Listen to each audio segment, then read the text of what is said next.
everybody, and welcome to day 8 of Vlogmas. I have been having so much fun so far connecting with everybody in the comment section. So if you have been liking the Vlogmas videos or if you have any suggestions, please leave them below. If there's anything that you want to see in these videos, please let me know as well, and I'll try to make it happen either during Vlogmas or later on in the year. So yesterday, you got a look into my other hobby, reading, and I hope you guys enjoyed seeing the books I've read, and I hope that the ratings that I provided for the books gave you some good recommendations to add to your shelves. So today I am here to share 15 projects with you that you can use your scraps for. We all have them.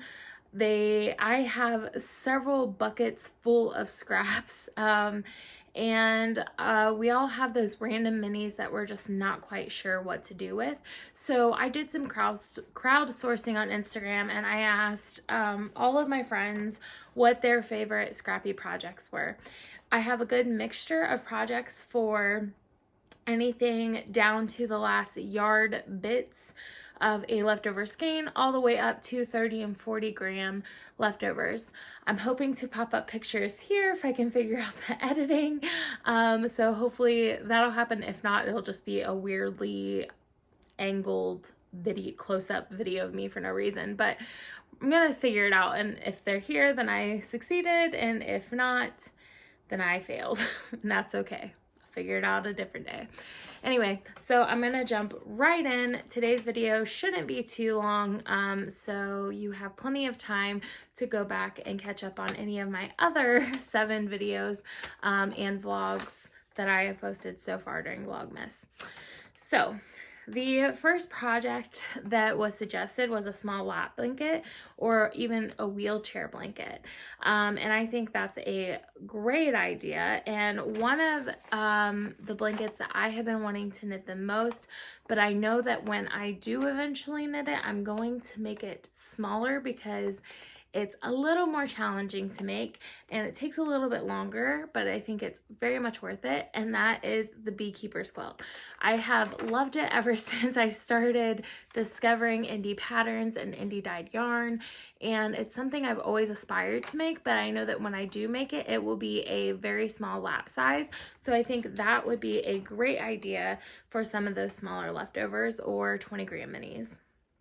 And there's a few different versions of the beekeeper's quilt, but the one that I am referencing in this video is by Tiny Owl Knits. One of the next suggestions that I got for some of those little bits and bobs was the Mitered square advent scarf. And I think this was just a general suggestion, but I did go out in Ravelry and find a pattern. And I found the Colored Diamonds Mitered square advent scarf. It's not advent scarf, it's just scarf, and that's by Molly Gebert, I think. The next suggestion was the Anything by Helen Stewart, Curious Handmade. She made the Dust of Snow wrap, which I have knit. I really enjoyed knitting it. It's a pattern that you can choose to hold double with mohair if you want. I gifted it, so I don't no longer have it to show, but it is a beautiful scarf. The next project that was suggested was the Bits and Bobs blanket by KF Jones. This is like a fake brioche blanket. It is a fisherman's rib, so it has a very nice stitch definition and texture. And I have thought about making this myself. I think a lot of people kind of jumped on that bandwagon. I will say that pretty much anybody that I know that started it has frogged it, and I think it's just because it's one of those things where you get really excited about it in the beginning and then it kind of falls off, and you're no longer want to knit it, so it ends up getting frogged. But if you're dedicated or you have a lot of time to spend to something, I think that that would be a good option. The next suggestion was Anything by Amba O'Brien. She has quite a few Advent type patterns. Many of her patterns will work with like Advent kits, even though they call for like full skeins of yarn. I think her patterns do a very good job of focusing on the type of stitches and the shape of the shawl and not necessarily the colors. So I think anything by her would be good. I have knit the Adventurous Wrap by her twice, and I'm going to show you the one that I finished was it last year or the year before? I think it was the year before, but it is a wonderful, lovely, comfy, cozy knit. And I highly recommend knitting this if you haven't, especially with those advent calendars. It's the perfect shawl to use it on, and it's just a really lovely shape, and it's all garter, so it's super simple and quick. Well, not quick, depends on, I mean, it's not difficult is what I'm trying to say. It's basically just 2 triangles and you join them together with a 3-needle bind off. The next suggestion was Aspen Knits, and I went and took a look at her patterns, and I did find something that caught my eye, and it's the Indie Cow, and I think this would be great for some of those smaller 10 to 20 gram skeins. Also suggested was the 8th Avenue Wrap by Cozy Up Knits. Somebody suggested the Stash Buster Duster, and I had never heard of this, but I actually really like it. I don't think I would make it as long. I think I would crop it and make it standard sweater length, but I also think that this is a great stash buster project to make. The next suggestion was the Dathan Pullover by Kate Davies. This one I really like. I think it's an awesome scrappy sweater to make. However, it does only go up to a 55-inch bust, so just be aware of that. It's not as size inclusive as some of the other patterns that I mentioned today. Another suggestion that I got from a lot of people is to hold the scraps together and make DK weight socks. And I think that that's a wonderful idea, especially for somebody that's looking for some thicker house socks. And if you've never knit socks before, it might be a good introduction into the sock knitting world. The next suggestion was the Scrappy V by Jamie Hoffman. I've had some friends knit this, and it is such a beautiful pattern. I highly do recommend it. I haven't personally knit it, but every one that I've seen so far I've loved, and it's a great way to use up some of those scraps. The next suggestion that I have was a cat blanket, because I'll try to insert a picture here. My cat steals every single blanket I make, and typically before I'm even done making it, so it was suggested that I make a scrappy cat blanket for him so that he can have his own and stop stealing mine.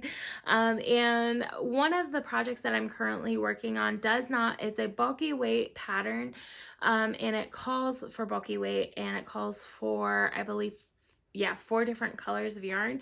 But I was thinking about it today, and if you're good at doing math, you could alter that pattern to make it in fingering weight scraps, or maybe you have a lot of worsted weight or DK weight scraps. You could hold 4 skeins of fingering weight together to make it kind of chunky. I think it would be interesting. The stitch patterns are really what sets that blanket apart from everything else. And honestly, it has a cat size pattern in the pattern. So if you do have scraps that are large enough, then you might consider, as far as if you do have scraps that are large enough weight wise, you might consider making that. The next project that was suggested were doll blankets, and I think that's also a really great idea. If you have a child in your life who likes to play with dolls, then a doll blanket is one of the best gifts you can give them. They always want dolls for Christmas, so why not knit accessories as well? It's great for grandkids, kids, nieces, nephews, whatever. And while you're at it, maybe you could make a matching child and me type blanket, but for the doll and the kid. I don't have kids, but I think if my niece, who really was into dolls when she was younger, if I was knitting around the time that she was really into dolls, I probably would have made her and her doll matching blankets. The next suggestion I have is another one that I have knit before, and this is my suggestion, and that is a sew faded sweater. So I took my scraps from my Gail's Art Advent calendar last year, and I made a sew faded sweater. This is one of my favorite patterns. I've knit it 3 times with plans to knit it more. It's got such a great fit, and because I've knit it so many times, each one I make, I'm able to customize a little more to the way I like it to fit. So with this 20 gram scraps, I did have to do some math to figure out how many so that I could get the sleeves to match the body. I had to do some math on how much of the grams I needed to put in the body and how much I needed to put in the sleeves. But if you're not concerned about this thing, if you're not concerned about them matching, then you can totally just make this as scrappy as you want it. And to that regard, most patterns you can make, as most sweater patterns, you can make scrappy. And just knit the pattern with your scraps. There's no rules. So the last 2 suggestions that I have, and I guess that last one was kind of a bonus suggestion because it wasn't originally on my list. The next suggestion that I have is one that I'm going to knit with my larger scraps. So scraps that are between 30 and 80 grams. I am going to make a Pinguano, and I think it's such a wonderful idea to take your scraps and just make something gorgeous out of them. So it's something that I wanted to knit for a long time, but I didn't know exactly how I would feel about like buying yarn for it. And then somebody suggested it on Instagram the other day and a light bulb kind of went off. And I think the Pinguano is one of those projects where it's perfect for your scraps because it looks better the more differences in textures of the yarn you use. So you don't have to be worried about using the same base, and you can just really mix it up. And I think it's a wonderful idea. And the last but not least suggestion that I have is the pattern that I am knitting with my Superfine Yarn Co. Advent Calendar for 2020, and that is the Jigsaw Puzzle Shawl by Stephen West. This one is a good one. It has 22 sections, and some of the sections, it is DK weight, so I am using my fingering weight held double, so there will be some sections where I run out of my 20 gram minis. However, if you do, you can just throw in an extra skein of like a gray or a white or a black or some sort of neutral to just mix in with all the different pops of color and just play around with the different color combinations and the different sections. And I just think it's just a fun way to knit a shawl. So that is my last recommendation. So I hope that you enjoyed this video. I hope that you got some ideas for some of those scraps and advent calendars. Let me know what you think in the comments below, and I will see you soon. Bye.